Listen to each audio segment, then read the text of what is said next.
ani bojo. Welcome Anangkwe Dishnaka Zogakaning Donjaba Mishiken and Dodam. My name is Kathleen Ryan. I'm the acting manager at the Saugeen Nation Environment Office, and I'm here today to welcome everybody who's joining us to our community information session about TC Energy's proposed pumped hydro storage project. Some of you may have participated in community information sessions that we had in 2019, and some of you might have seen some information in your mailboxes or your email boxes more recently heading up to this meeting. So today, representatives of TC Energy will be joining us, and they'll be providing a presentation regarding their project, and they can answer any questions you have for them about their proposed project. But before TC Energy representatives share their presentation regarding their project, I will be sharing with you some information that I just mentioned that was circulated in the communities last week regarding the project, and specifically how the SON Joint Council and the SON Environment Office have engaged with TC Energy to date on this project in the territory. You can find copies of the information I'm about to give an overview of on the Saugeen Ojibwe Nation members portal, or you can receive a digital copy by emailing our office. You can find our contact information on our website, and I'll also provide contact information during my presentation, so you can just jot it down and get in touch with us. So before we get into the presentations and go any further, I just want to review a few housekeeping details for the meeting today, including how to use some of the functions in Zoom and how to sort of participate in the meeting. So you'll notice at the bottom of your screen, most of you just showed me that you know how to use the raise hand function. There's also a Q&A button. So we invite you to use the Q&A button function at any time during the webinar. And this is where you can type in your comments and your questions. The comments and the questions will be anonymous, so no one is able to see who asked the question. We're going to keep track of all of the questions that are asked through the presentation, and we're going to aim to answer them at the end of the presentations. But if there are any questions that come up that we see that we think will support the discussion moving forward, we'll leave a pause there and answer those questions. We'll also have a few polls open up. You'll see them pop up on your screen during the meeting.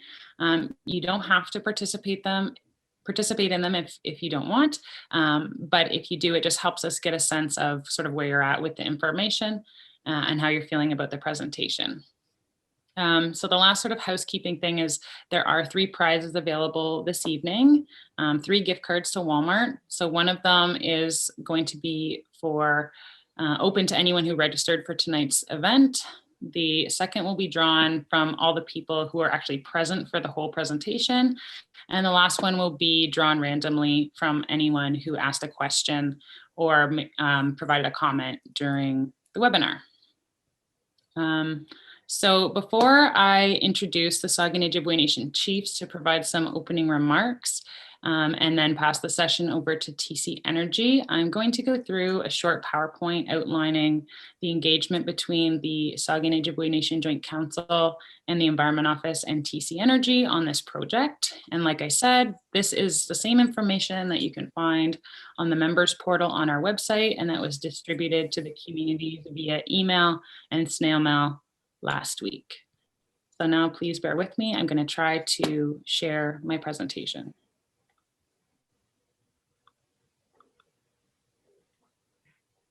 No.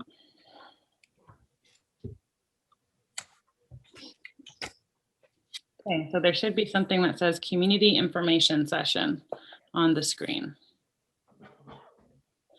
So I'm just going to go through this, and again, people will be watching. If you have any questions during the presentation, please feel free to ask them. Someone will interrupt me and ask any questions that need to be answered.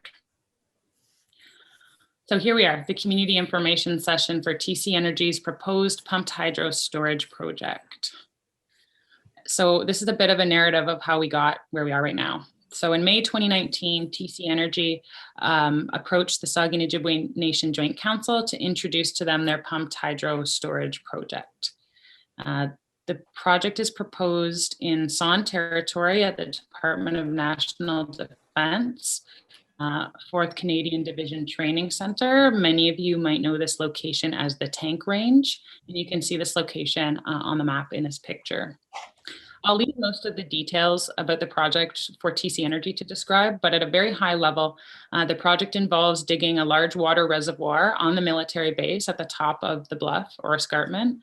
Water is then would be then pumped from Georgian Bay up into the reservoir when there's extra electricity in the grid, and the water is let back out into Georgian Bay through a turbine when energy or power is needed. And like I said, TC Energy will go through a much more detailed explanation of the project than I just did. That's just very high level. So around the same time, just after TC Energy met with the Joint Council, TC Energy committed in writing that they will not proceed with the project without the consent of the San communities. And we know this gives us comfort that our Aboriginal and treaty rights and our voice as a people will be respected. This is Zoom. You're also going to hear my dogs now barking in the background. But so this is a really, really important part, and that we now know that the consent of the San communities will be upheld, and whatever decision the people decide to make after going through a free, prior, and informed consent process will be respected. So just a little bit of a timeline on what's happened so far. So after coming to the communities or coming to the Joint Council in early 2019, both the Environment Office and TC Energy held separate community information sessions in both Saugeen and in Nashuniming. We know that the project has potential archaeological, environmental, and environmental impacts. And we know that any impacts to Aboriginal and treaty rights or the environment of the territory are our first priority and of the highest importance. TCE has also told us that this project has many potential benefits, including reducing Ontario's need to burn fossil fuels, so it could be positive for climate change, and that they shared with us that it would make the energy system more efficient so that fewer new projects would be needed in the future, and that this would also cause electricity bills to go down. This project also has the potential to provide a partnership or investment opportunity for the San communities. But we know that before considering the potential financial benefits of this project, we must understand the potential impacts that I talked about earlier. We must understand them, and they must be addressed before we can consider the potential financial benefits. So together as a nation, we have to understand the risks and the benefits of this potential project, and the San communities will make the decision about whether the nation should become a partner in the project or not. In order to understand these risks and benefits and enable the communities to make a decision about whether this project should be supported or not, TCE and the San Joint Council have entered into a preliminary consultation agreement. Entering into an agreement like this with a proponent around a project is a standard activity, and it's very important in order to protect our ability to be meaningfully involved in environmental and archaeological assessment processes, to inform San community members as the project develops, and to seek your ongoing input, involvement, and feedback, to ensure community member expertise and knowledge are included in the environmental assessment process, to ensure San communities are in the position to make an informed decision regarding the project, to ensure that costs of any of the things that I just mentioned are the responsibility of the proponent, in this case TC Energy, and not the responsibility of the bands. So TC Energy and San have entered into what we're calling the Pathways Agreement, and it sets out the framework of how the Joint Council will engage on the project with the communities, mainly through the Environment Office. And this Pathway Agreement ensures that the Environment Office is involved and has independence in the environmental assessment work, as well as in the assessment of the environmental impacts on the site. It also ensures the Environment Office has independence in presenting information to community. So this means that we can have meetings with the community to talk about the project, and it doesn't have to involve TC Energy. We can also have meetings like this. It also ensures that the communities have time to come to a decision regarding their support or not support of the project. And that time for the communities to have a full understanding of the commercial opportunities if they ultimately decide to support the project. And like I said earlier, one of the most important parts is that the San communities have the final decision about this project in the San territory. So an important part to highlight is that the Pathways Agreement does not imply that the Saugeen Ojibwe Nation, not the communities, not the Joint Council or the Environment Office, currently supports or will ever support the project. Rather, it protects San's right to choose whether or not to support the project once we have all of the information we need to make that decision. So you might have seen some of that information. I encourage you, if you have any questions about the Pathways Agreement or any of that information, to please reach out to us, and I'll put my contact information up in a second. So kind of the what's next, you'll hear this presentation today, which will give you some more information, more technical details about the project. But we're trying to do our best to provide ongoing engagement opportunities so that you can learn more about this project as we go through the year. And as will be talked about in the presentation, start some important environmental and archaeological work around that site. So we're doing our best, despite some of the COVID limitations, to provide these opportunities.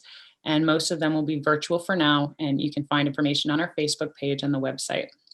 In the coming months, we'll also be reaching out to and connecting with community members to share any knowledge or insights they have about that project area. So the area around the tank range, both the land and the water, and specifically looking for fishers who have fished actively in this area of Georgian Bay to help us do map interviews and understand use and any ecological knowledge around the area.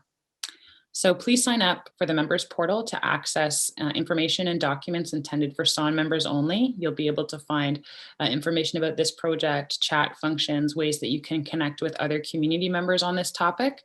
The easiest way for me to tell you is to go to our website, and you'll see a link on the website to visit the members only portal, and you can sign up. So here's some contact information for some of our staff at the office.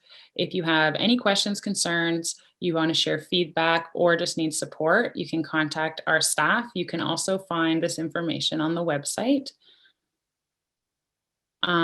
If you want to review or discuss the Pathways Agreement in more detail, you can always contact me as well. There's my contact information.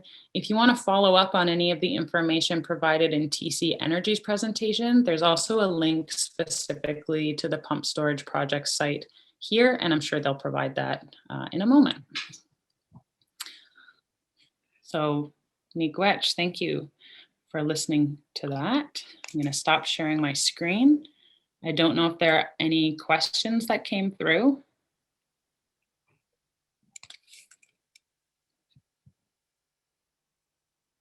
Okay, I don't think there was. Now, sorry, I'm just playing with my computer here for a sec.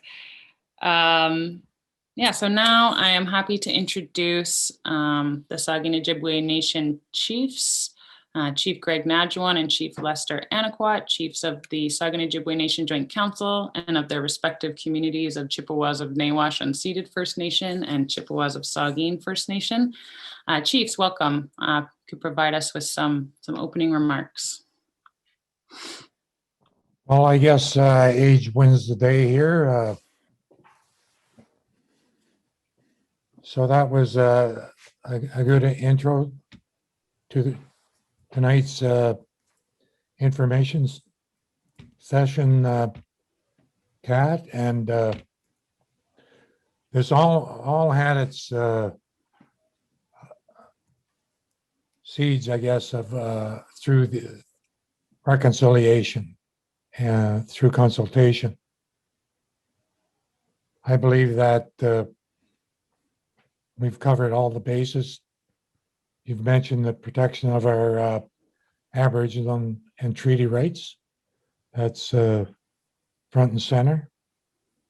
And after becoming aware of this initiative, I've done a little reading myself on stored energy projects, and I see that not only nationally but internationally, Stored energy has become the new green because it eventually lessens country's carbon footprint. So, and of course, getting into a partnership with TCE will have financial benefits through probably an equity arrangement. You mentioned weighing the benefits against the risks and impacts. And I believe including the community from the get-go is meaningful participation, or we like to say participation, because the community are involved all the way through. So the pathway agreement by no way says, yes, we're going to have a successful arrangement and go ahead with the initiative. What it means is that we are going to involve the membership in all of the issues and the concerns of the day, and present the information with engagements sessions, which will lead to an informed decision by all. So I think that it's the way to go. I do believe that communities, Indigenous communities, are hungry for economic initiatives that have more pluses than minuses. I've had several discussions with Kat at the Son office about moving ahead with partnering and initiatives with proponents. And I do believe that if there's one thing that's common, is that every initiative will have benefits, but every initiative will have impacts. And those are the two things that we have to weigh to come up with a decision. Having said that, I see we have the participation is growing as time goes on. So I'll turn the reins over to my fellow Ogama from Saugeen, Chief Lester. Miigwech. Miigwech, Chief. Yeah. The carbon footprint, the environmental impact on the territory, obviously, is front and center. The consultation piece is in place. I mean, community has to be involved with the consultation process in order to get us to a yes or a no. We have to weigh all the factors regarding the environmental impact. But I do have to say that any initiative that's trying to green up the planet is always one that I would support. I currently am working with Carlson Energy and here in the area regarding hydrogen fuel projects. So we're looking at using the off-peak hours of energy actually to capture the electricity needed to electrolyze water and produce hydrogen. We're looking at an agricultural aspect to it, but getting off topic, but in a similar vein of green energy, lessening the carbon footprint on the community, on the communities, on the planet as a whole. So I'm just interested in listening to the presentation and keeping an objective point of view on the whole issue until the presentation is presented to the community, and let the community have a go at how they feel. Anyways, with that, I'd like to thank TC Energy for the hard work that's gone into everything till now, and doing what we can to make sure all the information is adequately presented to the community members so that they can, as we said earlier, make an informed decision. So with that, I'll say miigwech. I'll turn off my camera, but I'm going to be actively listening to the presentation. Miigwech.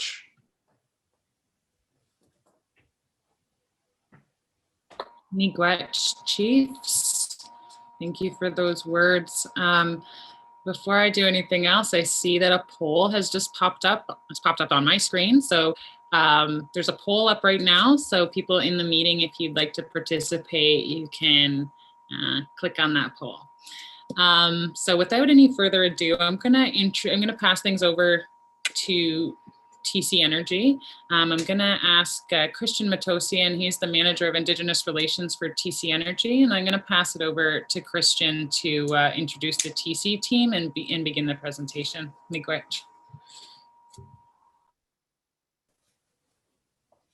Thank you very much, Kat, and thank you, Chiefs, for your remarks. They definitely set the tone for us. Much appreciated. My name is Christian Matosian. I'm with Indigenous Relations at TC Energy, and I'm going to be moderating TC Energy's side of this session. I want to acknowledge that were we having this session in person, we would be having it in Saugeen Ojibwe territory, and I still want to thank both chiefs, councillors, and community members of both communities for welcoming us and taking time out of your evening to meet with us and talk. This is the second round of these sorts of sessions, obviously in a different format, and we're hopeful that at some point we'll be able to do this face to face again. And we do see that there's always questions that come up, and we can't provide all the information. It's a bit overwhelming in one session, so we need to engage early and often and through different mediums. Although we've been in contact since about 2019, I want to just say that we're still in early stages with lots of opportunity for the community to provide input, to be involved in a way that continues to help shape this project. The goal of tonight's session is, again, to provide an overview, the latest overview, I guess, including some recent changes that we've made to the project because of input from yourselves, other Indigenous communities, and the public, to listen to your questions and concerns, so we know what to work on with your leadership and the Environment Office. I want to thank, before we start, I want to thank Kat, I want to thank Michael, April, Karina, for their help with this evening session and for the high degree of professionalism that they and the team at the Environment Office provide every day. On our side, we're going to have John Mickelson, who's with Power Business Development. He's going to lead us through some overview of the project. Barb Taylor from our Environment Department is going to take us through the environmental aspects and the impact assessment process. And all of us, including Nathan Ford, who's got much of, I guess, the technical guru title, is going to join us to answer your questions. We do have the chat function. I kindly ask you to log any questions you have there, and we'll aim to answer them at the end, and if necessary, during the course of the session. So with that, I'm going to hand it over to John now. John, are you there? Yes, can you hear me? Yes, I can. Yeah, thank you, Christian. Thanks for the introduction. And thank you, Kat, for your presentation. An excellent overview. Thank you for doing that. I also want to thank both chiefs for participating this evening and for your kind remarks. So good evening. We thank you for this opportunity to provide you with additional information regarding the proposed project. I, like the rest of our team here, I regret that we can't meet in person tonight. I do look forward to the day that we can. We hope that your communities have remained safe throughout this pandemic, and I want to extend our offer of assistance if there's any unmet needs that exist in the communities. We're very excited tonight to be able to present additional information regarding this opportunity.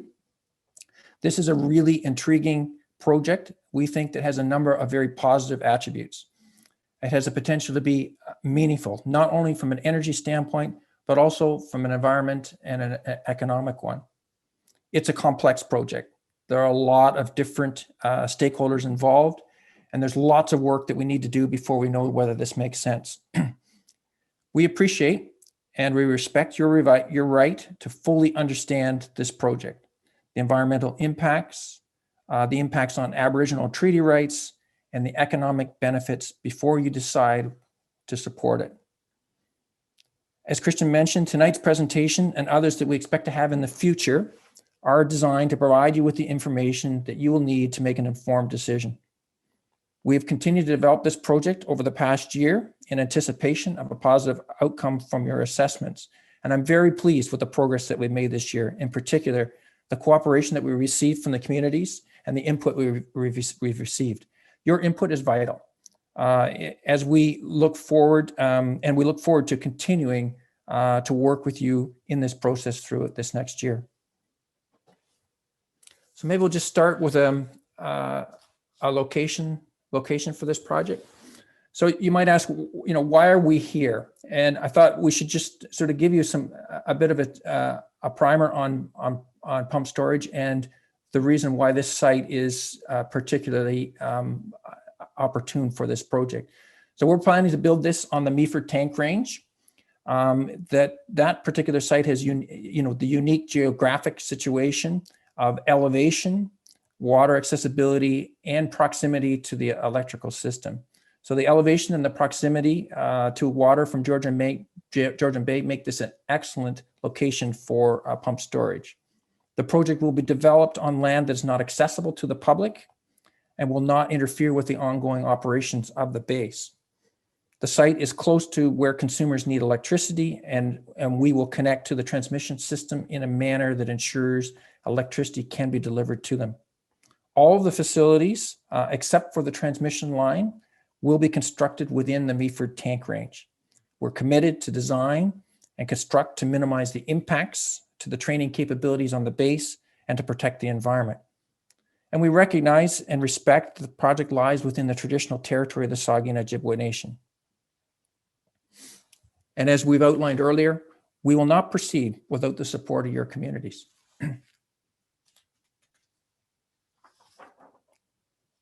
Next slide. Yeah, so while we have advanced the definition of this project, the basis for the concept for the project remains unchanged. So what we're proposing is a 1,000 megawatt pumped hydro storage facility located on the Meaford Tank Range with 8 hours of storage capacity. That's roughly equal to the needs of 1 million Canadian homes. The rationale for the project are twofold. It's designed as a new electricity generating resource to address a supply gap that has been forecast following the closure of the Pickering nuclear station in 2025. So this project, if it was developed, would meet about half of the future need that would be created through the closure of the Pickering nuclear station. Secondly, the project would enable us to optimize Ontario's electricity existing electricity system. So maybe better describe that. It would enable us to better use the clean electricity system that we've inherited here in the province of Ontario by storing excess generation from our wind, our hydro, and our nuclear generators when they produce too much electricity, which occurs typically at night and on weekends, and then redeploy that electricity when electricity demand is higher during the day. It would reduce wasting of clean electricity and the export of electricity to adjacent electricity markets at a loss. By storing electricity, we are able to use the resources that we already have here in the province of Ontario to reduce the need to burn natural gas. It's expected to generate a number of positive benefits. It's a significant climate change initiative, one of the largest in Canada. It would reduce the greenhouse gas emissions from Ontario's electricity fleet by about 500,000 tons a year. So roughly equivalent to taking 150,000 cars off our roads. It's a system cost saver. It would save electricity consumers about $250 million a year. And then thirdly, it's a multi-billion-dollar private sector infrastructure project that would be an economic driver locally, provincially, and nationally. It would create 1,000 construction jobs for 4 years and 23 full-time permanent positions once it's complete. Our goal from the very beginning has been to support a collaborative, inclusive, and community-based approach to the development of the project. We completed extensive early engagement and incorporated this feedback into the design of the current project, a process that we think has been very rewarding and has produced meaningful, positive changes to the project. So we're going to get into this in a bit more detail in a moment, but 3 key changes that we've made to the project over the past year. We've relocated the powerhouse deep underground where it can't be seen and largely unheard. We've moved the inlet and outlet for the facilities into deep water where there's expected to be less sensitive fish habitat and fewer fresh fish present. And then we've incorporated fixed screens on the inlets that would reduce the potential to create turbidity, maintaining water clarity and further protect any fish that may be present. And lastly, the third change is that we're committed to advancing a transmission connection underwater from the project site to Wasaga Beach and underground from there to the Hydro One Stainer transformer station. All these changes show promise, but they're going to require further study to confirm their feasibility. And further, as additional engineering and field studies are completed, and we continue to listen to the community, we would expect that this design will continue to evolve. So we have 2 short videos tonight that we're going to be showing you. The first one is a short video that explains how pump storage works.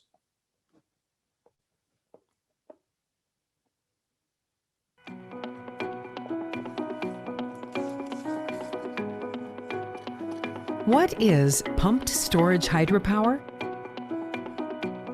Water. It's the most important substance on Earth. Without it, we wouldn't survive. It also helped power Ontario's economic growth for more than a century. More than 60% of Canada's electricity comes from hydropower. Ontario is fortunate to have a diverse mix of clean generation, like nuclear, wind, and solar power. And as wind and solar power continue to grow, water can also play an important role in integrating more clean resources onto the power grid. One way is by storing energy through a technology known as pumped storage hydropower. Think of it as a big battery, flexible enough to respond to various power demands. When clean electricity like wind and nuclear generation is in excess, typically at night when demand is low, water is pumped up to the higher elevation reservoir. The energy is stored in the form of water, and when electricity is at peak demand during the day, it's released back to lower reservoirs, basically filling in the gaps during peak demand and generating the needed electricity. Pumped storage is the most dominant form of energy storage on the electric grid today, representing 95% of all energy storage internationally. There are over 100 pumped storage projects worldwide announced, planned, or under construction, representing future opportunities to keep electricity grids reliable and ready to add more renewable electricity to the mix at low operating costs. To learn more about TC Energy's proposed pumped storage project in Meaford, Ontario, please visit www.tcenergy.com/pumped-storage.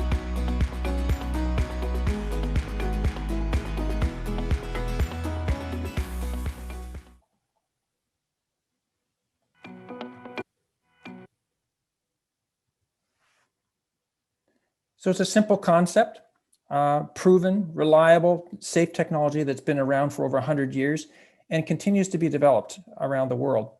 Uses water and gravity to store electricity. In our case, water would be pumped from Georgian Bay up into a new reservoir when excess power is available on the electricity grid, for example, at nights or on weekends. And then water would flow the opposite direction from the upper reservoir through turbines to the lower, back to Georgian Bay and generate power and turbines to meet peak load. As I mentioned, it's a proven technology. There's 160,000 megawatts of capacity worldwide, and it's the largest source of new storage capacity being developed internationally. It represents over 95% of the storage, energy storage worldwide today. It's a long life technology. So a facility like this is expected to last over 50 years.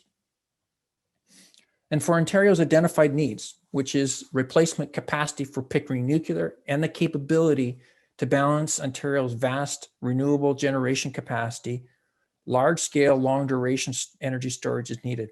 Pumped hydro storage technology is the most proven, economic, and we think most environmentally responsible solution to meeting those needs.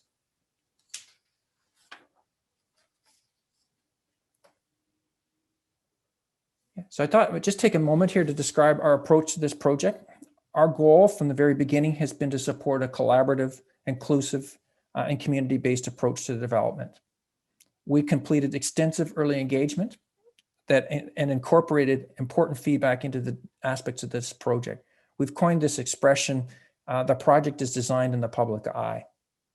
The exercise has resulted in design changes to significantly rework the project to enhance environmental protection, noise, and visibility concerns. And we think our new design incorporates best-in-class hydro technology on top of a very robust and proven platform in pumped hydro storage. It's been our goal from the beginning, and it continues to guide us.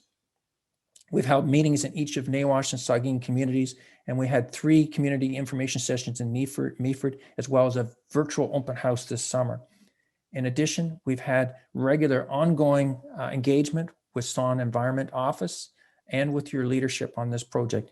And since the signing of the Pathways Agreement, we've had regular meetings of the Pathways Committee.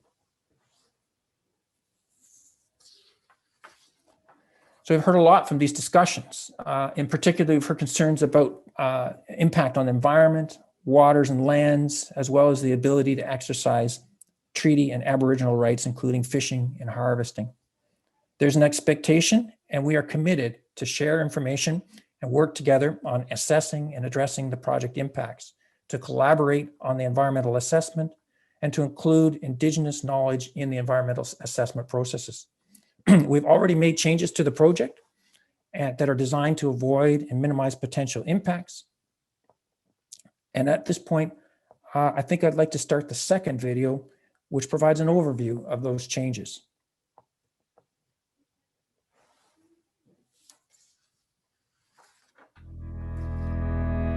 The TC Energy Pump Storage Project is being proposed for development at the Department of National Defence's tank range near the municipality of Meaford, Ontario. This power generation design will include an upper reservoir with state-of-the-art engineering, ensuring the safety of nearby residents. The upper reservoir will be seismically tested and feature a number of fail-safe features to ensure a controlled water level.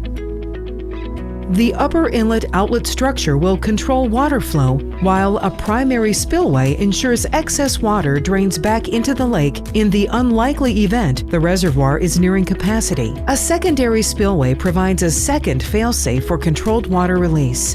The pumped storage powerhouse will be located underground and out of sight, like many other components of this facility. The pump turbine units and electrical and control facilities will be located at the base in a deep underground cavern, essentially eliminating any audible noise associated with power generating equipment. The switchyard will connect the pumped storage power facility to the provincial electricity system at Barrie. The switchyard will be surrounded by trees and vegetation, ensuring it will not be visible from Georgian Bay. The project would be virtually invisible when viewed from the shore or bay, as most of the infrastructure will be located underground, hidden by vegetation, or buried under the lake bed. Inlet outlet structures will be located in deep water, away from shore, and raised off the lake bed to reduce water turbidity and eliminate impacts on nearshore aquatic habitat. They will also feature screens to further protect fish. Water will be transported by buried and underwater pipe to and from the upper reservoir at low velocity to further protect fish and aquatic species and to avoid changing the currents of Georgian Bay. Through innovative design, we have ensured there will be no shoreline or nearshore structures and no visible in-lake infrastructure. This is one of the largest climate change initiatives being developed in Canada and will produce an environmentally responsible energy solution for Ontario. Visit us today to learn more at tcenergy.com/pumped storage.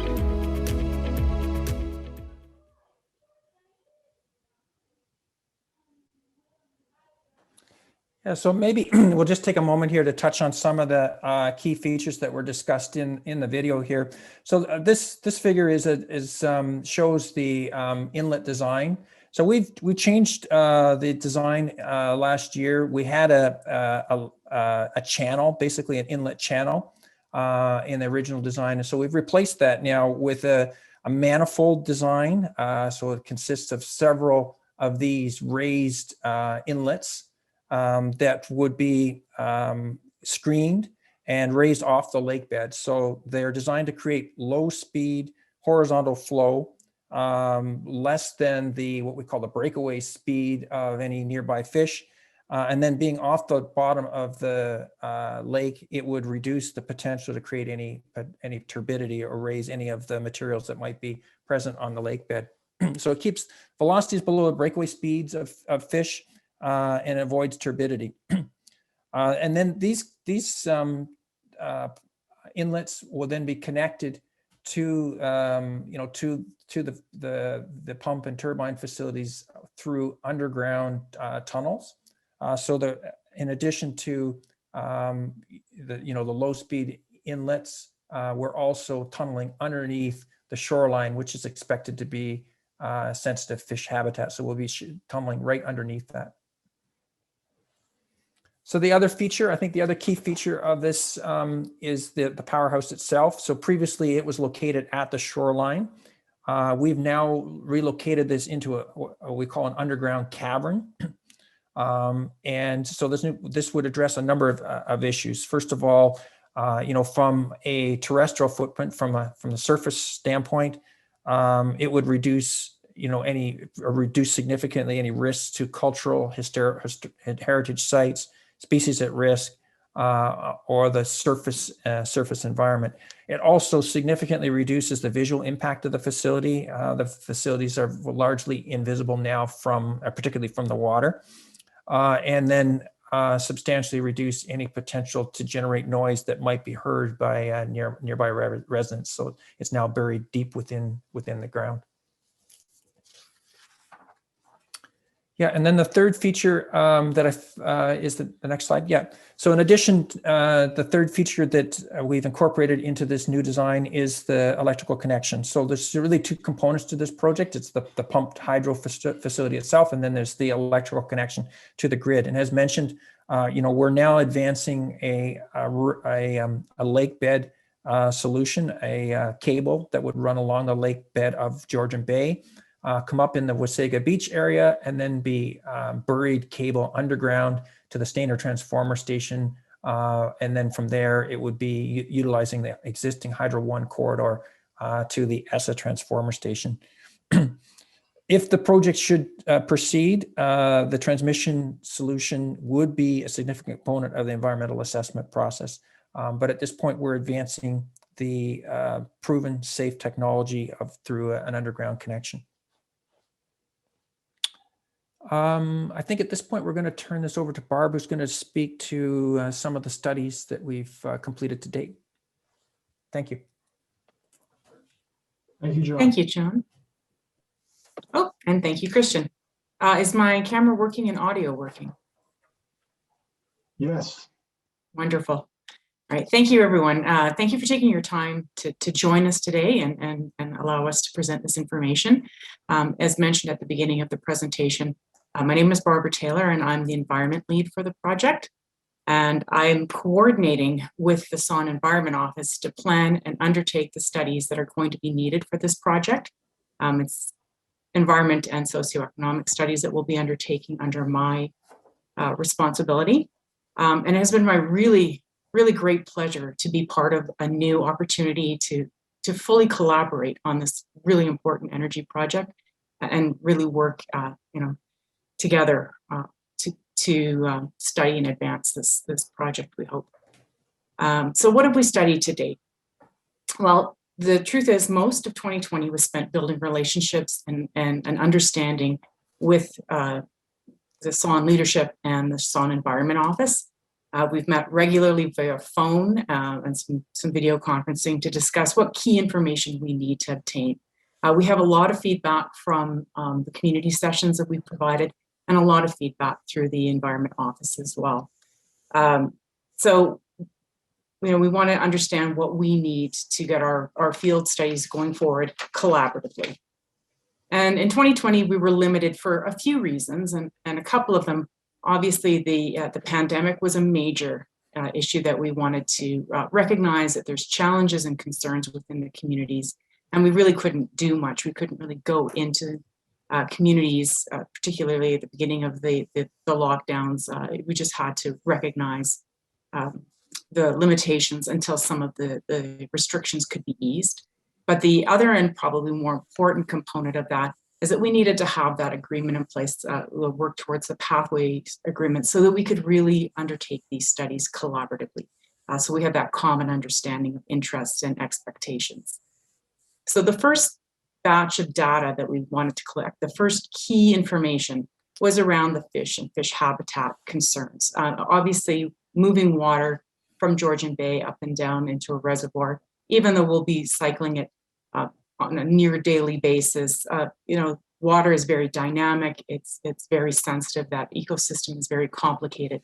That was our primary area of investigation in 2020.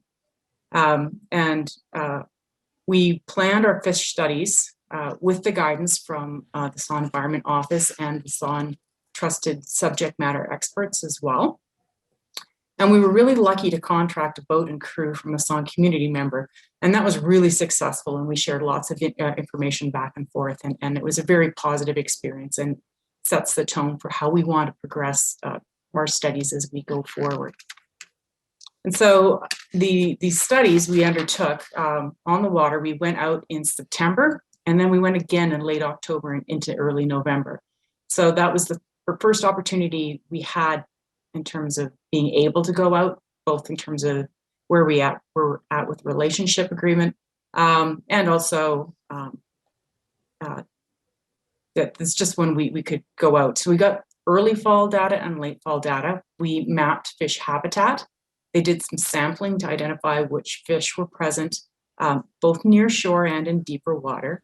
And they did some water quality sampling and took some data. So there's some photos there that are taken from our crews out there on the various sampling methods. It was a very great experience, but it's just the start of the information we need to gather. That certainly is giving us an early indication, but it's only that window of time in the fall. And we need to understand the full annual life cycle, the seasonal changes, and all the complexities that go with the aquatic environment. In addition to those aquatic studies, which we're really looking forward to continuing, we did some field visits in October and early November to get firsthand on the ground views of the land we're hoping to use on the base. So we have lots of desktop studies available, not so much right on the base, but there's a lot of available data. We have a pretty good idea of what we might encounter, but nothing compares to actually being able to see and walk the ground and understand. So the first group that went out, we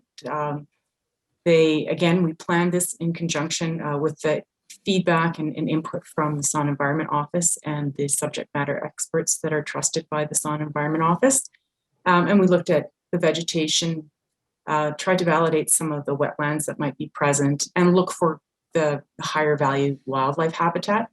And we understand that fall is not the best time to collect this data, but in light of all the other complications, that was our first chance to take a look at the site. And it did provide some valuable information, but more importantly, it helps us focus our studies on what we need to plan for 2021 and beyond. It was very positive, but it's just the very start. We did a similar field visit for archaeology. Again, just looking for those areas of highest potential. and to understand how the base area has been used through more recent history, identifying areas where there's existing disturbance and where the highest archaeological potential is, again, to inform future studies. And again, done in conjunction with feedback and inputs from the Saugeen Environment Office and subject matter experts. So again, very positive, hopeful groundwork for future studies. Okay, I'm sorry, looking at my notes quickly to make sure I didn't miss anything. So yeah, so we do need to plan additional studies going forward. And those are so that we can identify where there are environmental sensitivities, features, things of importance. Our first step is to see if we can avoid those sensitivities. So our redesign is one of those avoidance measures. We recognize that nearshore environment was very, very sensitive, and we had newer design options available to us, so that now our new design tunnels right under everything and won't actually cause any surface disturbance to the shoreline, the nearshore environment, and then we can limit our areas of effect a lot more. We still need a lot more information. Those activities or effects that we may have that we can't completely avoid, we will develop measures to mitigate them or to try to minimize those effects. And then ultimately, we need to weigh out the balance and determine what we can do to make sure that this project does not cause any unacceptable negative effects. And part of that process is the environmental impact assessment. So we will actually be triggering both federal and provincial processes. The pump storage facility itself, being on federal land, will trigger the federal process. The electrical connection, the lake bed route, and all the work to get to Stainer, that would trigger the provincial process. And then there's always overlaps of federal jurisdiction within some provincial lands as well. So we have two processes that we have to address, and we're going to do everything we can to get them coordinated and get them harmonized so they're more or less one. So it's not so duplicative and not so confusing using different terms and things. So the impact assessment itself is a really thorough study of all the potential effects that might arise from the project, both negative and positive. There are some positive ones, especially when it comes to economy and some of those things. And then we have to look at how we as the developer plan to manage all of those possible effects, so there are no unacceptable negative effects once we're done. And we'll also have to consider cumulative effects. So it is a very robust process. And when we refer to environment, we're not just talking, a narrow definition. It's a very broad consideration of natural environment, social, cultural, economic environment. Now we typically look at, this list of valued components, and with the left side being your more traditional natural environment type components, as well as the cultural, social, and economic environmental components.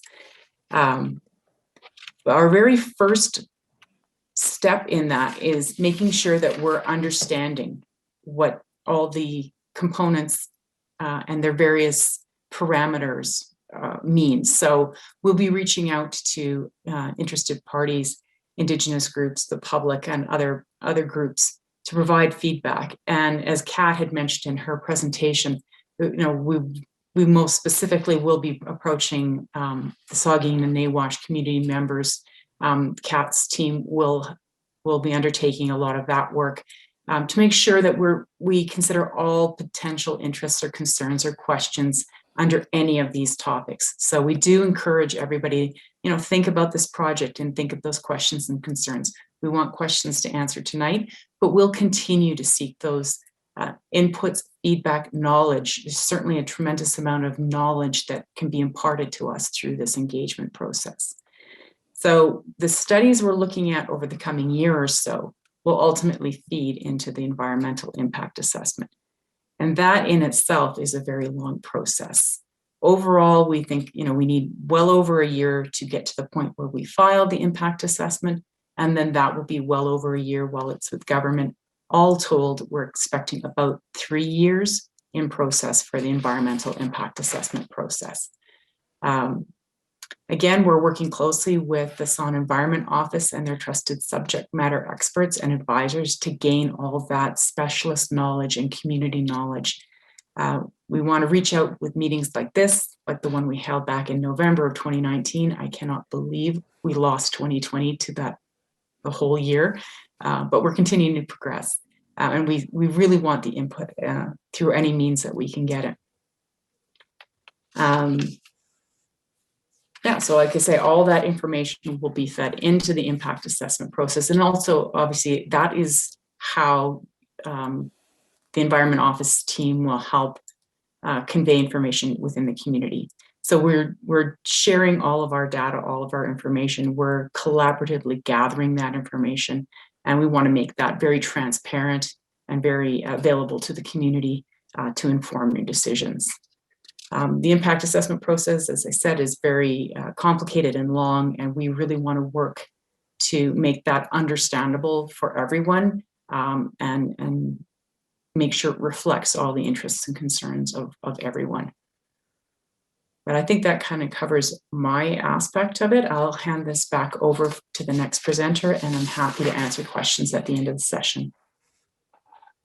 Thank you for your attention. Thanks, Barb. I'll just chime in for one slide here just to provide a little bit of an indication of the project's current timing. As I mentioned earlier, we're still in pretty early days. The current milestone we're waiting for is the Department of National Defense's decision upon the completion of an assessment they did to confirm whether the base can continue to operate in compatibility with this proposed facility. We're hoping they're going to make a decision very soon. There's a recommendation that's going to be made to the minister, but we don't have a specified date. We're optimistic that the decision will be a positive one. We've had some correspondence from Saugeen leadership that essentially confirmed that there's satisfaction with the process and engagement to date and to proceed with the impact assessment. Others have made similar statements. So we're optimistic, but we expect that decision will come with some conditions, and we'll get a sense of what those will be. After DND, as Barb mentioned, the responsibility for assessing the project will be transitioned to the Impact Assessment Agency under Environment and Climate Change Canada. So this will kick off the impact assessment process, which will take approximately at least 3 years, which will be followed upon approval, which will be followed by 4 years of construction with an expected in-service date of 2028. John, I will pass it over to you now for the next slide. Thank you. Yeah, so just a quick, just thought we should do a quick recap of activities in 2020.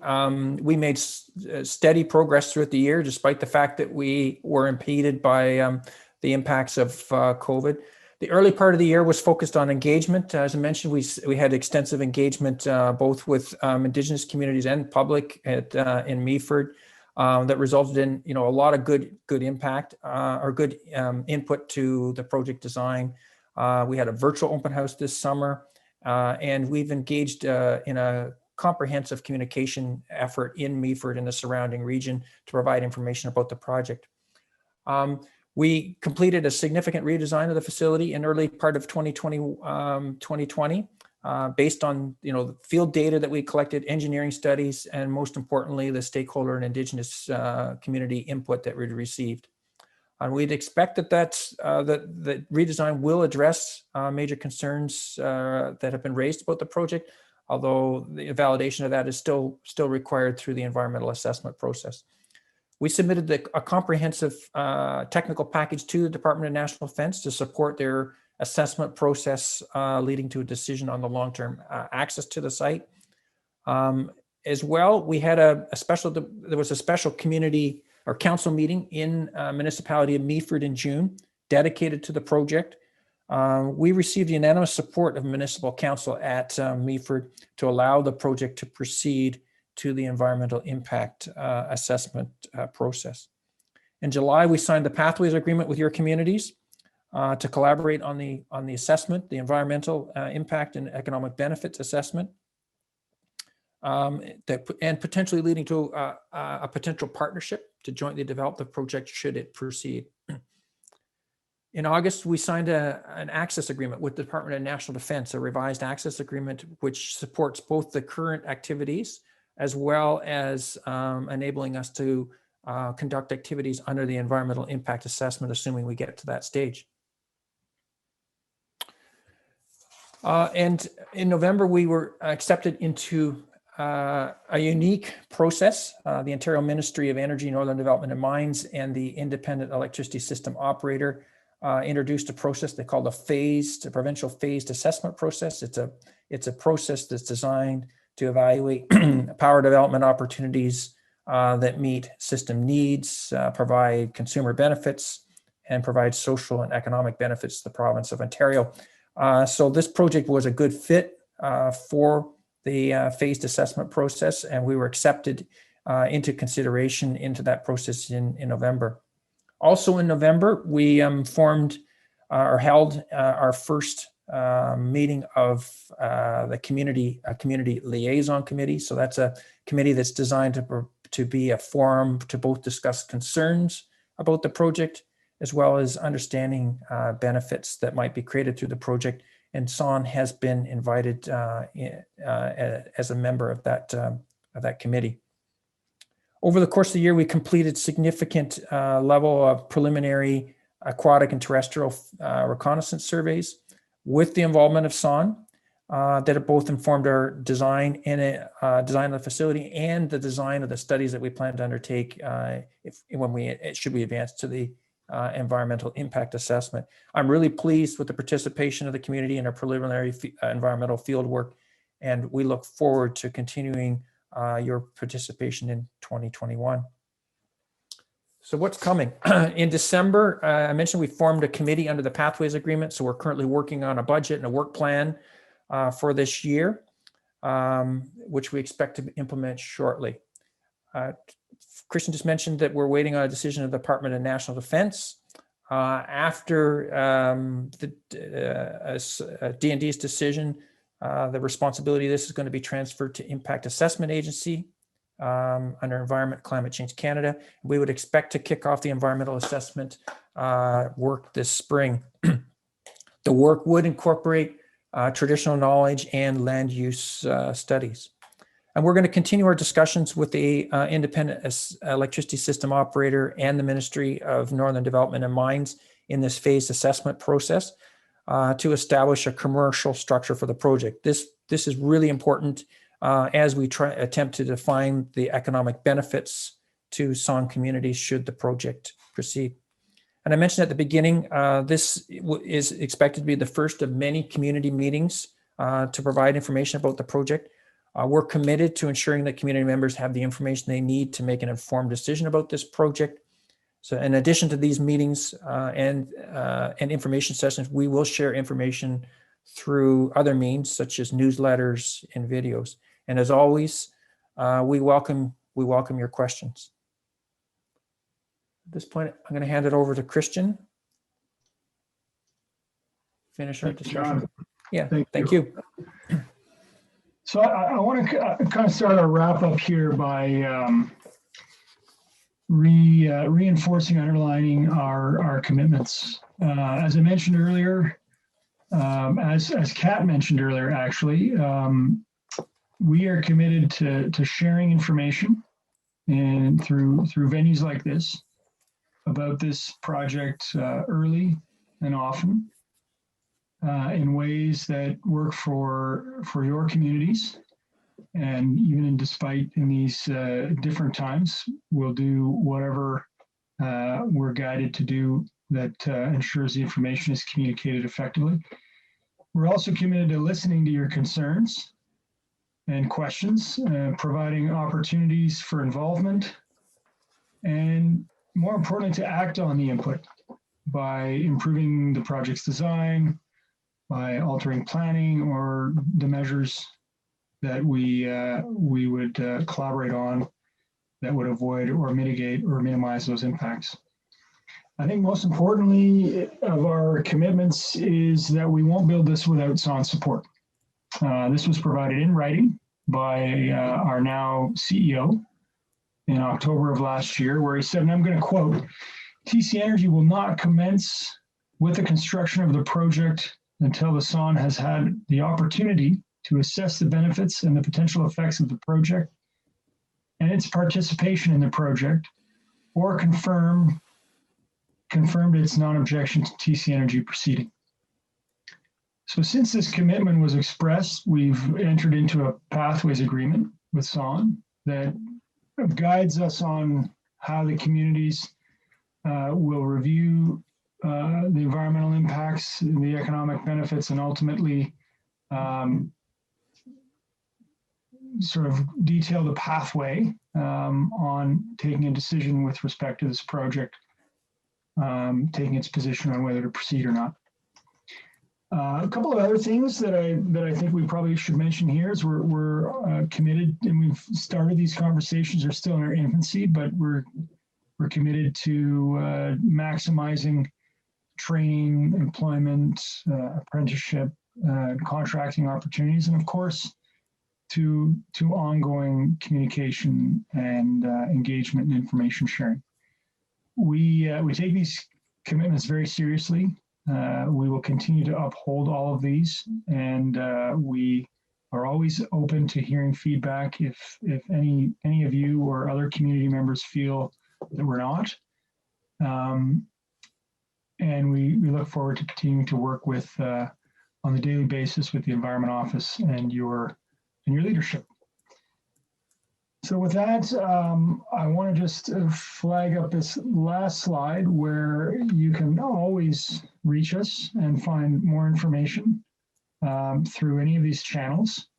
And I think maybe we should take this opportunity to move to the addressing some of the questions. Do I want to maybe pass it back to Kat for any comments? Sure. Miigwech, thank you, John, Christian, Barb, for the information.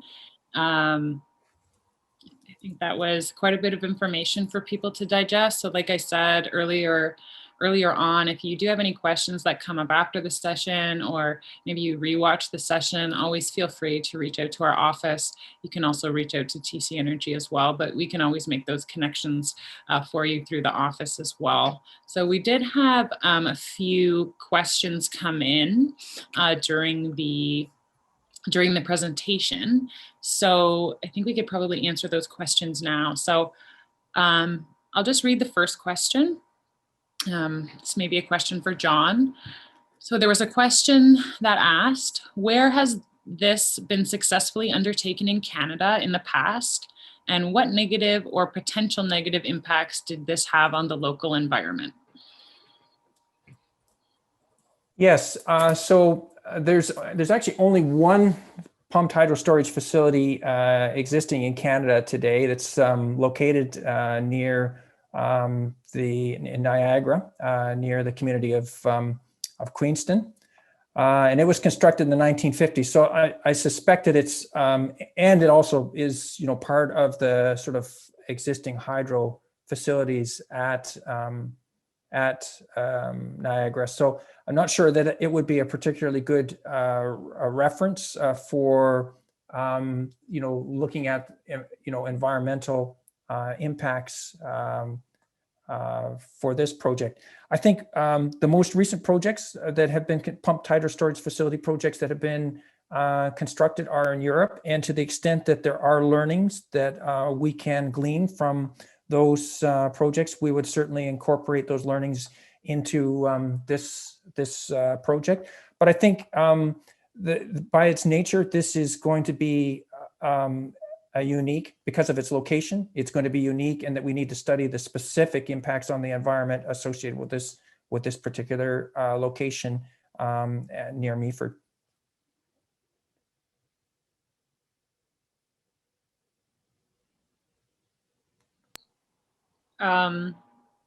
So for the person who asked that question, if you have any follow-up or if it didn't answer your question, please feel free to type again in the box. There's a couple of related questions, so I'll put those out there, and the person can decide if they have anything additional. So there's two kind of related questions that came in, so I'm just going to read them both at the same time. One is, what is the impact on whitefish, as there's fishing shoals that would be directly disturbed? And the related question is, so when it's being built, what kind of disturbance to the waterbed, and what is the impact on species? Yeah, so maybe I'll start, and then Barb, I'll ask you maybe just to augment. But you know, by design, I'll answer the first question here, which is with respect to the disturbance to the waterbed. You know, by design, we're attempting to minimize any impact on the waterbed. You know, we're at this point, we've incorporated a tunnel under the shoreline out to these inlet pods or inlet structures. And to the extent that we're able to minimize localized effects through further study, we will attempt to incorporate that into the design. So the final micrositing of those inlet outlet facilities themselves would be informed by studies of the local environment, including any potential shoals that might exist in there. But all of this again gets studied extensively in the environmental impact assessment process. All right. So just to clarify what John said, is that the design now, and again, we're early in it. We need to work out the exact way that we're going to do things, but the current plan is to start tunneling from the land. So from, well set back from, there'll be a point somewhere down on below the escarpment, but well above the shoreline area. Probably, they're going to work on those details. But the idea is you have your tunneling equipment start from that area and go out under the shoreline and the lake bed, so that there is no physical disturbance from the tunneling on the ground surface or the lake bed surface. And then somehow they'll get the ports to emerge in those very specific locations. Again, we're still working on the design to determine where those exact locations are. But the first aspect is to tunnel under the lake bed. The second aspect is to get out to deep water. So we're, again, trying to figure out, using the aquatic data that we're collecting. So using the data that we're gathering on fish populations, their movements, the activities, the habitat value, we want to try to avoid those locations to start with. So with regards to whitefish shoals, we need to collect that data to determine what is right at the locations that we want to examine. We're very focused on the area adjacent to that portion of the base. We're not looking at putting this inlet outlet structure 10, 15 kilometers to the north or up around Cape Rich or anything. It needs to be within reasonable proximity to that corner of the base, which is the only portion of the base that we would be considered to use. So we're going to gather that data. We'll gather the information. And part of that is also the knowledge that's imparted from the community members, Saugeen and Nawash. Please, we would like that information to help inform our fish studies and enhance that data. So we still need all this information. We still have flexibility to adjust. So that is the goal, is that the fish studies will indicate the areas of habitat, will document the fish presence, will sample for the spawning fish and for the larval and juvenile fish. And we can determine that we can site these inlet outlet structures where they will have the least risk to fish. we still need to gather the data to support that. All we have is the fall data. That's only part of the picture. So, you know, again, we're making sure that the Environment Office and the subject matter experts are helping inform that we have representation during the field programs, and we really would like more knowledge, more information. And Kat had referred to undertaking some of those map studies and conveying some of that input to us to help inform. So I know it's a bit frustrating. We'd like to have solid answers right now, but we have really good early information, and we just need to get more information to make sure we plan this with the least risk to fish and fish habitat. Did I miss any aspect of that question? I think if you did, there's a lot of really good questions coming in. So I'm trying to bring up related ones together. So I'm going to ask this. Well, there's two questions here, and I'm not sure which one to ask first. So one of them, I'm going to ask this one first, and then I'm going to ask the other one after, just because you were just talking about the sampling. And I will say for people that the sampling TC Energy has done is very preliminary. There's definitely not enough information yet to assess impacts. There's not enough information yet to sort of determine any of those things with any amount of certainty. And, you know, and this is why it's important for us to be involved in this process. So another question was, can membership access the data obtained during the 2020 sampling season, and how rigorous are the efforts to establish a sound baseline, and how will this be monitored during construction and operation? Yep, there's a lot of question there. Okay, we'll start with the first part. Can the membership access the data obtained? It's not that we want to be secretive with the data, it's just that data, snippets of data can be misrepresentative. So, you know, looking at what we collected one fall during, you know, a time period and suggesting that it represents the full year and the full variability of the ecosystem would be misleading. We have provided that preliminary data to the Saugeen Environment Office for their review and consideration and further input into our proposed additional studies. I think that if there was a request for a specific aspect of the data, maybe we could consider how we could convey some of those results, but really at this point that the information is preliminary and it's partial. So, you know, there's not a lot of comfort to releasing that without the appropriate full year of information. It's just not complete. It's sort of, I always draw the analogy, if you go to get a blood test, if you ask the person who's pulled the blood, you know, so what does it say? They can't really tell you because it hasn't gone through all the analysis. That's kind of where we're at with the fisheries data. And I am not trying to be dismissive. I just, if we had a specific inquiry, we might be able to answer a more specific question than that. With regards to rigor, we are trying to get the most robust baseline. We have the available data from MNRF and Environment Canada and any other data sources that may be available. We can't rely on that. We want to have the primary data. We are seeking a very robust baseline, and we're looking for opportunities to expand it. The more data we have, the better. We don't want to undertake any of this lightly, and we don't want to have any surprises. We don't want to misrepresent the conditions or underestimate the potential for effects. We want to be able to develop and design this responsibly and sustainably. So we're certainly following all established protocols. We're working in conjunction with the Environment Office and their subject matter experts to ensure that rigor meets their expectations. And we would certainly, we're not looking to limit the data we're collecting. We would, in fact, try to expand it as much as possible to give us the best basis for planning.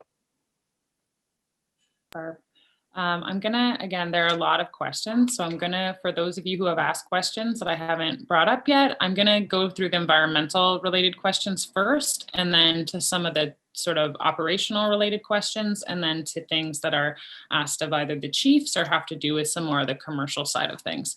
So again, the second part of that question, and I'm going to be presumptive and say might not have the answer exactly to this yet, but is how will this be monitored during construction and operation?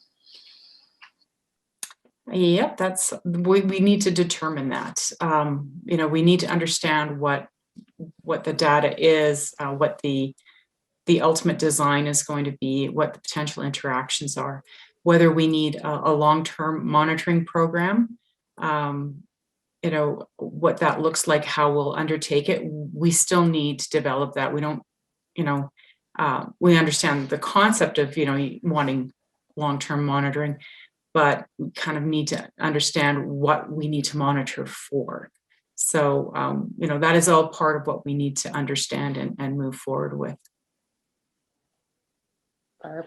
I'll just mention, we have talked to TC Energy even about some of the broader scale monitoring programs that the Environment Office and the Joint Fisheries programs are already working on, and ways that our own ongoing monitoring could also be part of, even whether it's our independence in understanding the impacts, or how TCE can participate in those things. So we have a full understanding. So for people who know, that might be things like the Lake Huron, Georgian Bay telemetry project, and some other work that we're doing with coastal waters. So I'll just add that. There's a few questions here about water temperature. So I'm going to ask one question about it and hope that those other multiple questions about water temperature are answered. So I guess there's a couple different questions. I'm trying to figure out which one. So there's a question, I'll read them both. One says, would the water temperature change where they release it back to the bay? And there's a related question that says, how will temperature changes be monitored or mitigated? If the water is being stored on land for a long period, around 12 hours, it's likely that the temperature will change and could potentially impact larval fish populations when being released back. So this question is really around what are the potential water temperature impacts from having the water stored in the upper reservoir and released back to the lake? Kind of what do you know about that right now? What kind of water temperature change do you expect at this point? And then how would that be monitored or mitigated? Big question, but it's an important one, I think. Yeah, so do you want me to start this one, Barb?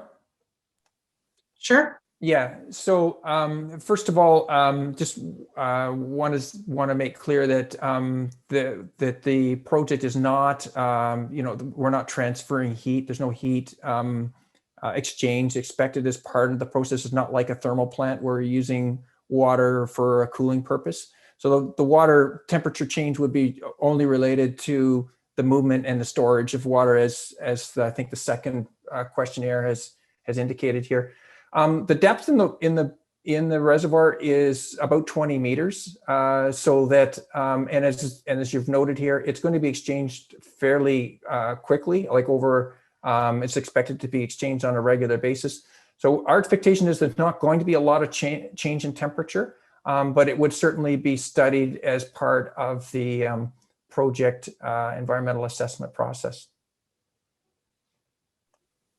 Yeah, so just reiterating that is that because it's not thermal cooling water, there's no means of actually heating the water through the process. So clearly, you know, during, you know, hot summers, you've got a large body of water, but it is a very large volume of water, and it will be cycled on a regular basis. And the design discharges it at well offshore in deeper waters. So given the huge receiving volume of Georgian Bay, we currently aren't anticipating, you know, that the potential for temperature change is in like the very, like a fragment of a degree. And we need to model what that temperature change might look like and how quickly it would disperse.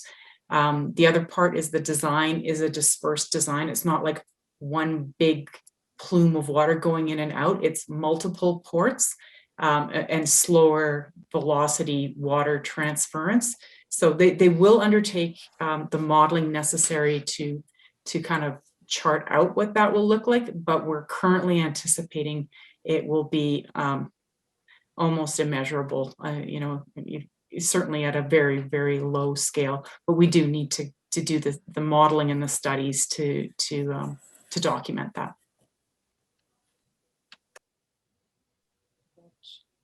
One more, well, I'll sort of move now into questions related to how the project works. This one is sort of a tie-in between environmental and that. So this is, can the team elaborate on the tunneling process for both of the inlets and the transmission line? How will it be done? At what depth? And what is the substrate? Yeah, Nathan, do you want to take that question? Yeah, I can take that question, and I'll just turn on my video here. Hopefully everyone can hear me. In terms of the tunneling technique that we're planning for the inlets, we're looking at some two different types. One would be a tunnel boring machine type tunneling process. That's where you have a TBM, similar to, for example, when you're building a transit line, for example, they use those in Toronto, or for example, some of the large water pipe feeds for some cities use TBMs as well. Other option would be a drill and blast method, which is more of a conventional mining technique, essentially, where you drill a pit into the ground and dig forwards, reinforce and progress forward. So that's what we would be looking at in terms of the actual water inlet outlet. With respect to the transmission line, it's just such a smaller diameter. What we would normally do, their current status quo would be a horizontal directional drill. So you would start from a drilling point near the substation, and you're able to actually drill, and you're able to actually change the direction of the drill as you go, meeting up to a point offshore where we would just either lay it on the surface of the lake bed or perhaps trench it in. Both of those methods there for the transmission line, whether it's eventually laid or trenched in, require some deeper knowledge of the substrate. We think, based on the preliminary information we know now, we think perhaps it would be plowed in, but it's something that we'd like to confirm here going forward. And that more studies needed. I appreciate Thank people you, probably Barbara. get frustrated with that, Anything else? but we do need, like the substrate, we need to do a lot of studies yet. We're still quite early. And just to add, traditionally, when one plans a wet water construction method such as this, you actually need to put a core sample down so you can really understand what the substrate is of the specific area. And we have not done that, or we've not had the opportunity to do that at this point in time.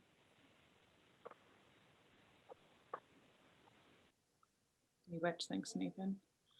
The next question, I think, that kind of relates, so maybe Nathan, stay on the screen. There's a question that asks, what size of pipe for return to the bay? How much GPM to turn the turbine to produce hydro? Will you be using chemicals for water storage? So why don't I start there with the chemicals? Hydroelectric projects generally don't really need chemicals unless you're certain specific types of hydroelectric projects. And I know that it's common to use it for a water intake for a mechanical cooling process. For example, power plants such as maybe Bruce or other power plants on the Great Lakes. That's not needed here. We're not using a mechanical cooling process. The reason why you would, for example, use a chemical would be to treat the water. And we don't need to do that. The turbines that this is going into, the question was, what's the size of the pipe? It's about 10 meters in diameter, so 33 feet or so. The turbine clearances are more than adequate. They don't really need chemical treatment for that whatsoever. So 10 meters, 33 feet is about the size of the pipe that returns the water. We're planning to use the same pipe to return and to receive the water, but that is the pipe where it interacts in the turbine. We would have two of those. Again, that large diameter pipe, the two 33 foot or 10 meter diameter pipes, then go into the inlet outlet interchange system, where we've got the ports that connect into the risers underneath the lake, and eventually go into these riser structures with screens where we're able to control the flow of water and slow that right down.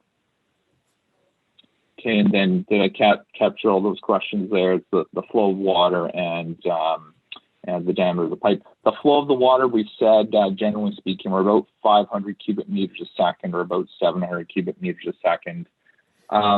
We could provide a number in gallons per minute, but the number set, it's in the millions, because we're dealing with cubic meters a second with these scale of systems. But the flow rate at screen, we're targeting because of the distributed system. So the volume is one thing, but the speed of the flow is a different thing. Yeah, and so that's again, the speed we're targeting is about a fraction of a meter a second, or less than a kilometer an hour through those screens. And that's the whole point of the diffusion system, to really distribute that. Thanks, Barb. Okay, GPM, gallons per minute. Okay, I was wondering what GPM was, but now I know. Thanks, I hope that answered the question to the member who asked. The next question is, if the Meaford area is deemed unacceptable by SON or DND, is there another area within SON territory that would be chosen to undertake this project? Yeah, so maybe I'll take that, and Nathan, if you have some additional comments after, please chime in. But we think, first of all, that the location at the Meaford base is ideal. It's ideal for pump storage, and I think it's got the elevation, proximity to the water, a relatively short distance between Georgian Bay and the proposed location for the upper reservoir. And I think, in terms of land use, it's a great story. If we can use, a portion of the base for a clean energy project that provides some much needed electricity for Ontario, and allow the base to continue its main purpose of training troops and training personnel, I think that's a great story. So we're optimistic that D&D will see it that way too, although the decision is still pending. And as well, we look forward to working with SON on providing information to allow you to make an informed decision about this project. But I guess the short answer, we're not looking at any other sites in Ontario right now for pump storage. So this is our primary objective right now. Yeah, and John, I'll just chime in that the siting for pump storage has to generally with the height of the land versus the water that you're into, the proximity to transmission, and a few other factors. You could pick a few other points in Ontario that could work, but they don't have the proximity to transmission, or they're far from population, or they're lower down. They don't have the same height. So I agree with what John just said there.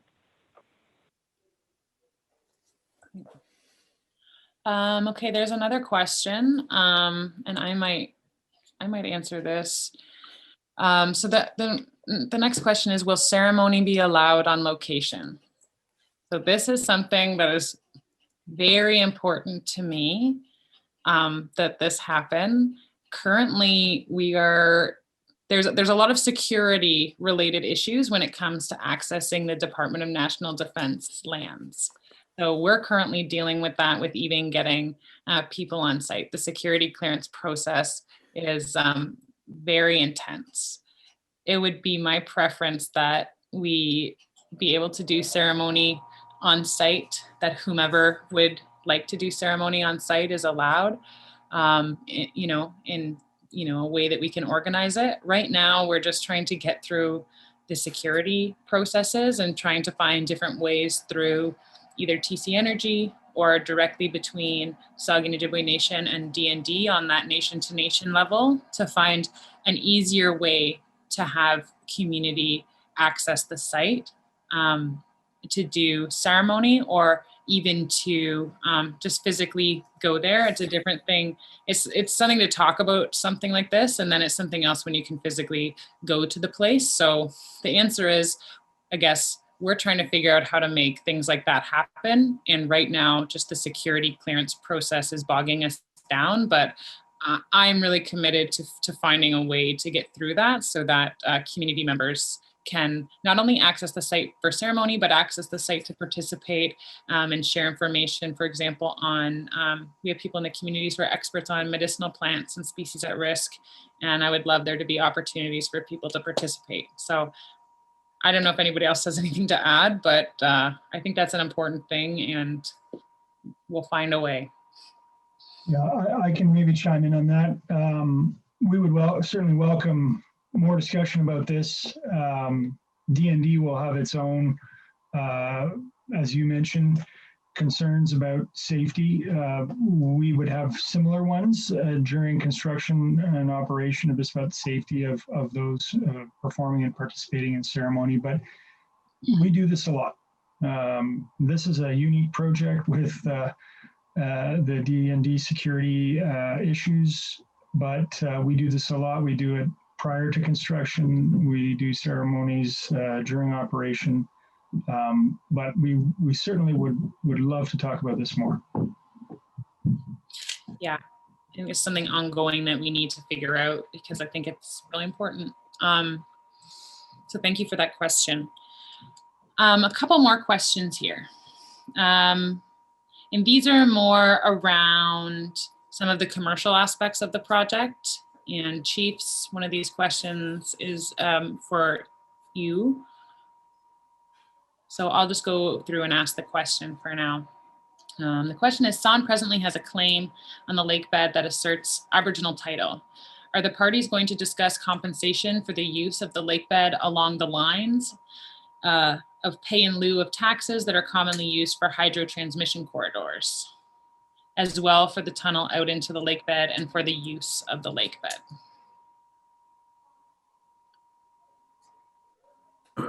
I guess is that a question for the chiefs? Sure. I think it's an overall question. There's some other questions directly for you. The person might have typed either. So you could answer or TCE, but go ahead, Chief.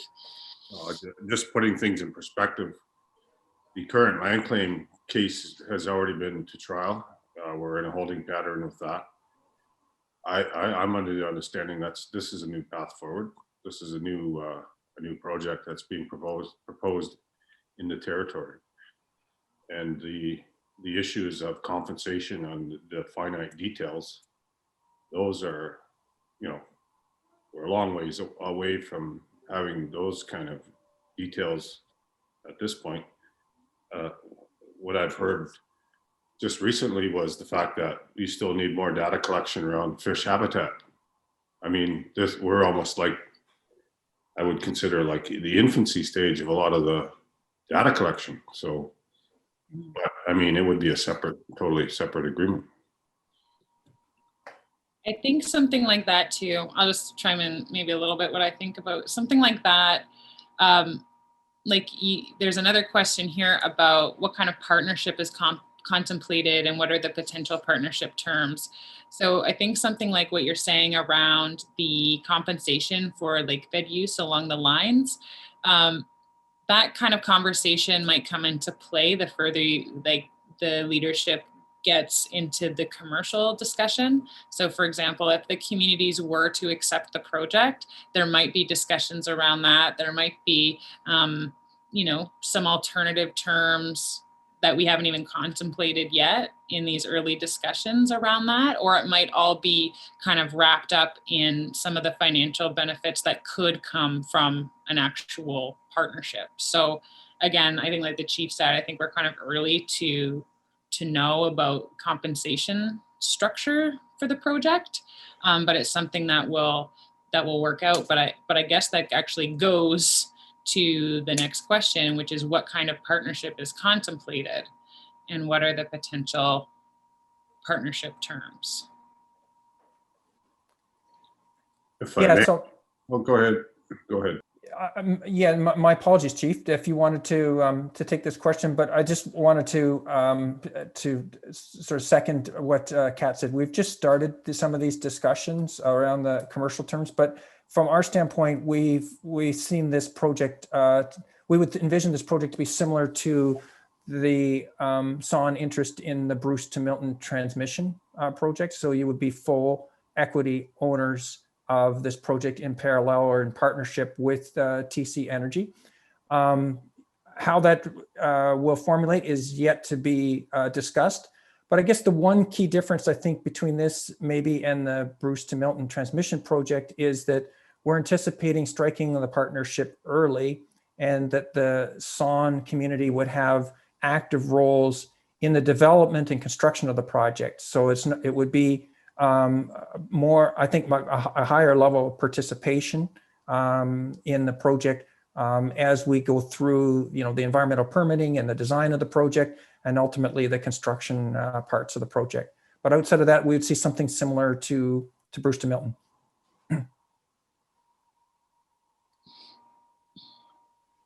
Chief, did you have anything to add beyond what John said?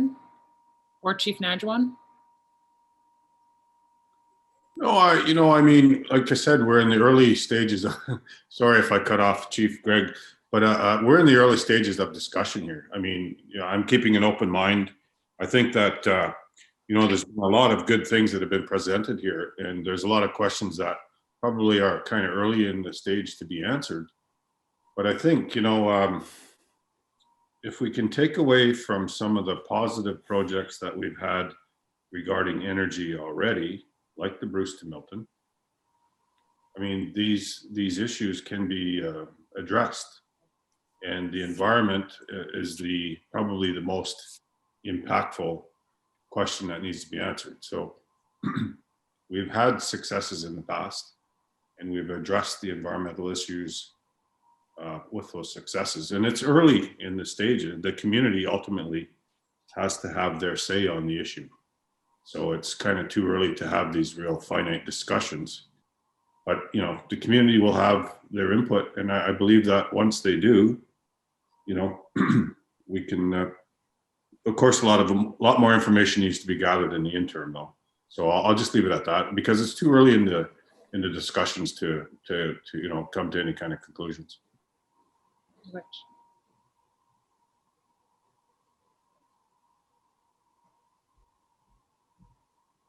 Chief Najwan, you have anything to add? Well, I know it's early in the discussion, but it's we have to negotiate towards something that is equitable and just. I believe a win-win. I know TCE wants to have a partnership that is fair for the First Nations, and I know they're working hard towards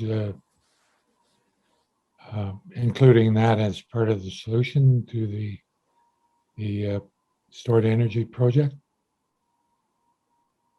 I think it's, even though we're early in the discussion, like I said, I've been doing a little bit of research on stored energy, and it is a new green. I mean, you've seen a lot of discussion about it in this recent election in the United States.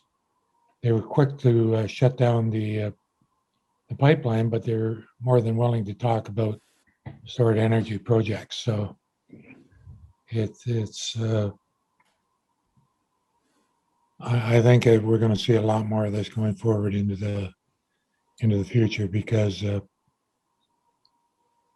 Paris Accord speaks to it, the need to eliminate the fossil fuels. And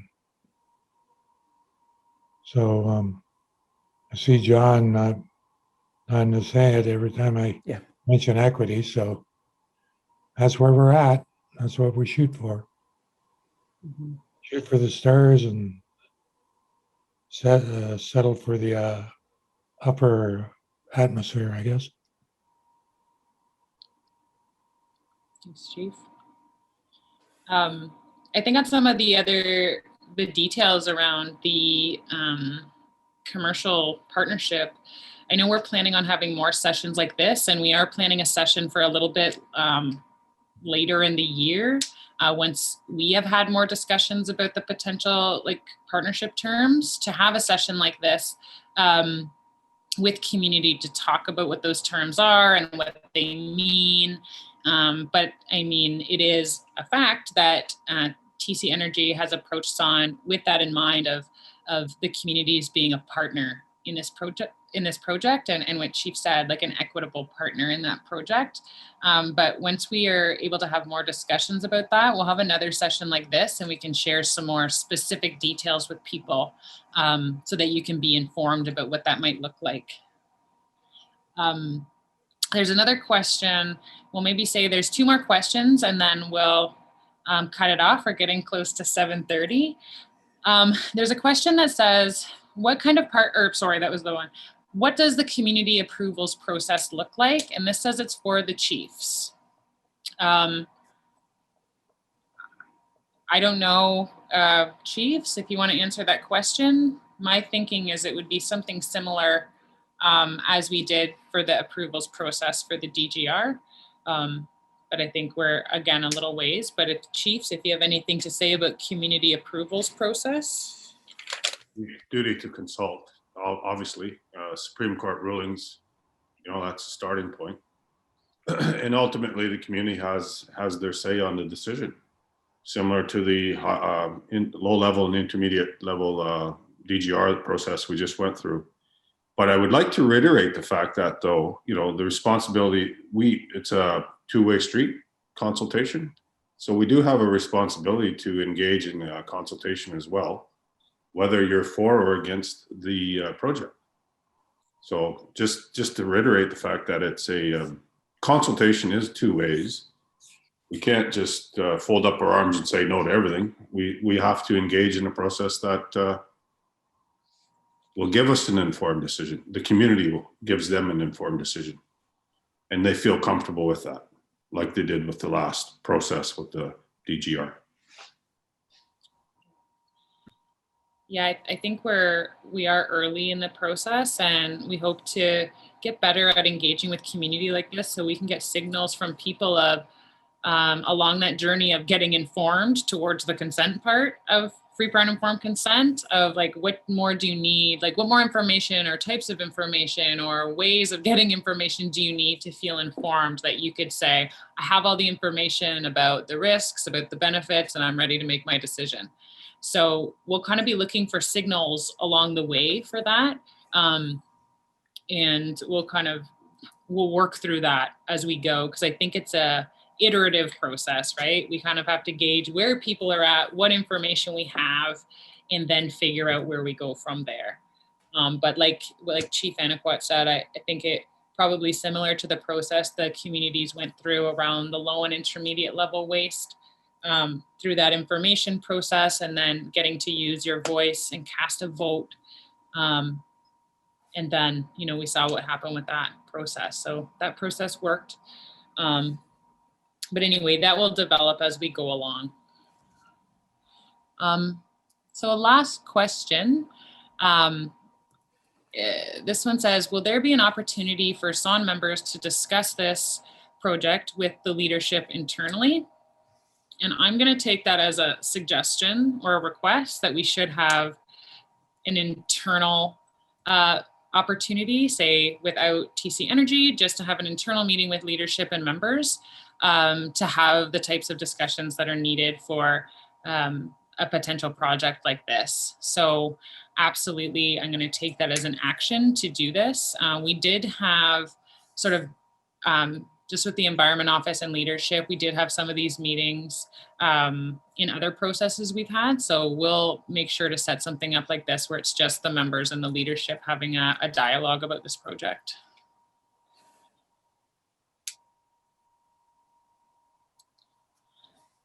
Agreed. Yeah. Okay, so this was a really good session. I thank you everybody who participated and asked lots of good questions. I think I just want to let everybody know that this session is recorded, so we will be posting the recorded session so that other members can listen and watch. So share it with anybody once it's posted who you think might find this information useful. When we post the video, I'm also going to try to get some written answers to some of the questions that were asked tonight so that we can have a record of the questions that were asked and the answers that were provided. So we'll work on typing out some of the answers to the questions. And I guess the last thing I will say is that we promised there would be some prizes for registration for this session. And I think my co-host April is maybe going to share those on the screen for anybody who might be participating. Oh, Look at this. Hey, having flashbacks to Hanover.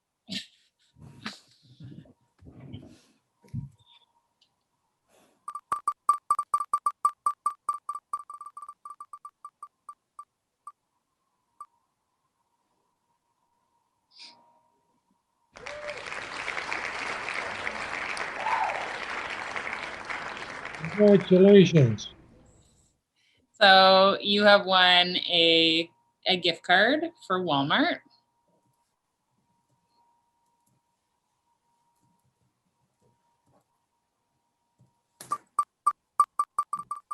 This is a fantastic function. It's rigged. It's,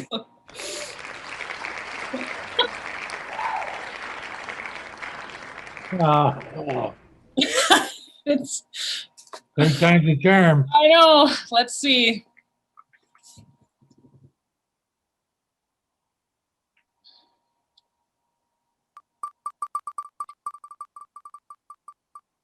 So this one is for people who ask questions during the session. That was just a fun little thing for registering, for participating in the session. Some gift cards we have. So April from our office will reach out to you, and I think there'll be e-gift cards, something like that. So again, I just want to say miigwech everyone for participating, and I'm just going to pass it to the chiefs and back to TC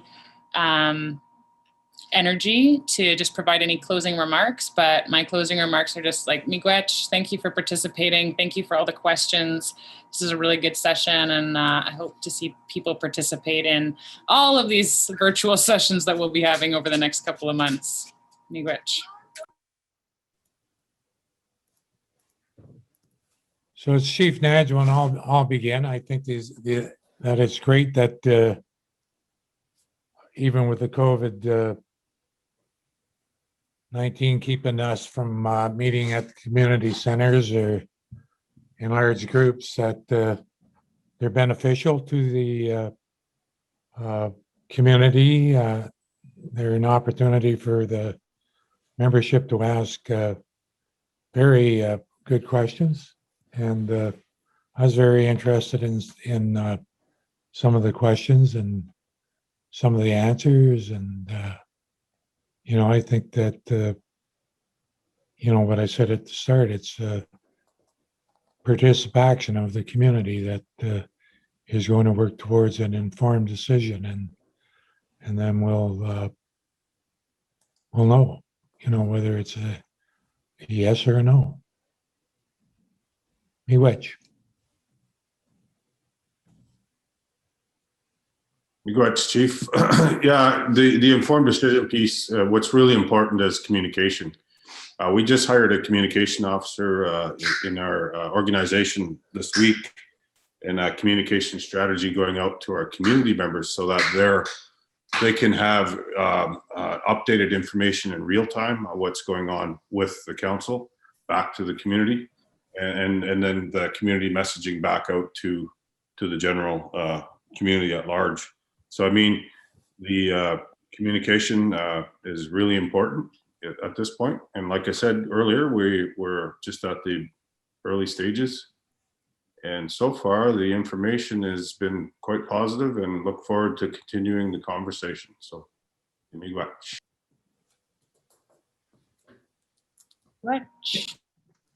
Yeah, I'd like to thank all the hard work that the SON office is doing in organizing these events, and everything seems to be going according to plan.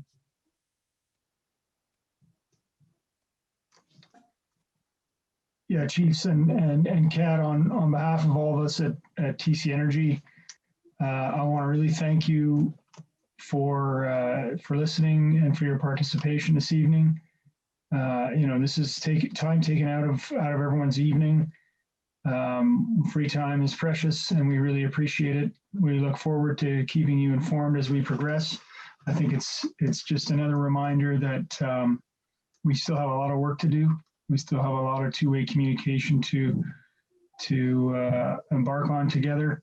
And I'm very, very happy to be working with yourselves, Chiefs, and the great team at the Environment Office. And this really successful session, I think, was just a great indication of how pleasant it is to work together. So a big wedge from us. Thank you very much. And unless John wants to add anything, I would say thank you. I just wanted to thank the Chiefs again for participating, and thanks, Kat, for moderating. I know how hard it is to do that Q&A and with this technology. So great job tonight. Thank you a lot for that. Lots of good questions tonight. Thanks everyone for participating. Have a good evening, everyone. Ba ma pi, Guadmin.